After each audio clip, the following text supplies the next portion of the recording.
কারণ আপনার দিকে পুরো বাংলাদেশ গিয়েছিল, আপনার দিকে শহীদ পরিবার অভ্যুত্থানের রক্ত দেওয়া যোদ্ধারা তাকিয়ে আছে এখনো। আমরা স্পষ্ট করে একটা কথা বলি, পিঠ বাঁচিয়ে যে চলার স্বভাব দেখাবে তার এই বাংলাদেশে আর পিঠ বাঁচিয়ে চলা হবে না।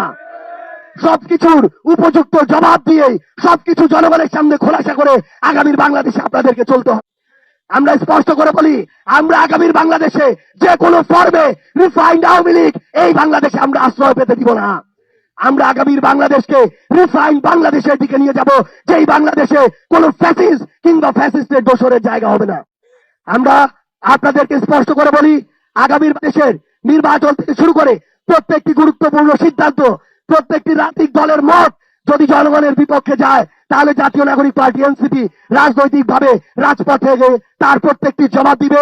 সে পর্যন্ত আপনারা সবাই এই বাংলাদেশ পন্থার পক্ষে থাকবেন, জনগণের পক্ষে বিপ্লবের পক্ষে থাকবেন। ইনকিলাব জিন্দাবাদ, জাতীয় নাগরিক পার্টি এনসিপি জিন্দাবাদ। ভিডিও ভালো লাগলে একটা লাইক কমেন্ট দিও আর সাবস্ক্রাইব করতে ভুলো না। ধন্যবাদ।